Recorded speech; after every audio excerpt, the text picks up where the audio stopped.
Are you looking for the best plants to add to your leopard gecko's enclosure? Hey Zen friends, my name's Maddie, and today we're going to share my favorite live plants to use in bioactive leopard gecko enclosures, and some that I've seen used that can be extremely dangerous, not only for your leopard gecko, but also for you. So stick around and let's set up a safe and beautiful habitat for your leopard gecko. Before we get started, I'll mention a few things to help set you up for success with your new plants. All of the plants on this list are tolerant of more dry and arid conditions. They prefer a sandy soil that won't stay too soggy. It's important to water deeply once in a while and then allow the substrate to dry out almost completely before watering again.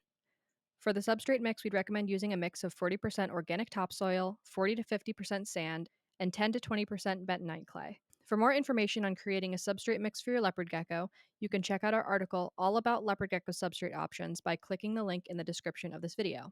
Now, let's start to talk about plants. First on our list of great plants to use is the jade plant.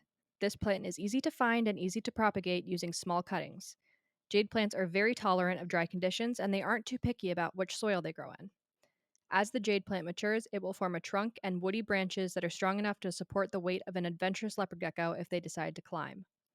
Jade plants can also grow very large, but they can be pinched back to keep a smaller shape. If the jade plant outgrows your enclosure, you can take clippings and propagate a new plant. Second, we have Haworthia succulents. This is probably the most hardy succulent that I've ever personally grown. One time, I forgot about a Haworthia I bought to plant in an enclosure, and I sat it behind my enclosure in not so sunny conditions with no water for more than 6 months. When I found it, you could hardly tell a difference from the day that I bought it. These are great if you aren't very good at remembering to water plants. They are small and beautiful, and you won't have to worry about it outgrowing your enclosure. Third, we have aloe. Many people have probably heard of aloe, the plant that's used for sunburns, but you might have not known that there's over 600 different varieties of aloe vera. With so many varieties, you are sure to find one that you like. They are very hardy and tolerant of different lighting conditions, and they're also typically very easy to find at local big box stores and plant nurseries. The fourth plant we're going to talk about is Echeveria succulents. When someone mentions succulents, the image in most people's minds is likely a type of Echeveria. This is another huge family of plants that has over 150 different recognized varieties and over 1,000 hybrid varieties. They are very easy to find at almost any big box store and even in grocery stores and gift shops.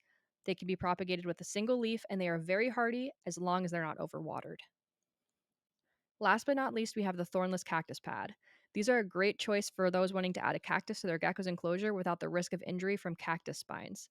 True thornless cactus pad varieties can be a bit more difficult to find than more common plants on this list, but you can check online sources and local plant nurseries. For a smaller thornless cactus, look at the Astrophytum cactus species, which has several thornless varieties. With so many different varieties of plants, you are sure to find what you're looking for to make your leopard gecko's habitat into a beautiful desert ecosystem. And then before we go, I wanted to mention the extremely dangerous plant to avoid using in your leopard gecko habitat. The common name of this plant is the pencil cactus, but there are several other names for the same plant, such as milkbush and fire sticks. The scientific name for this genus of plants is Euphorbius. They contain a toxic, poisonous latex that can cause inflammation and blindness. The pencil cactus is rather fragile and easy to break, which sprays sap from its broken branches. If you or your gecko happens to get the sap in your mouth or eyes, it can be very dangerous. A similar looking cactus that is actually a succulent is the genus Ripsalis.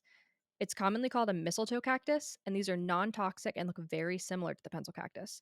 Ripsalis are more of a tropical plant that prefers humidity levels over 60%, so they may not do well long-term in arid leopard gecko enclosures with low humidity and moisture, but if you want that look, it's more worth a try. Definitely do not get the pencil cactus.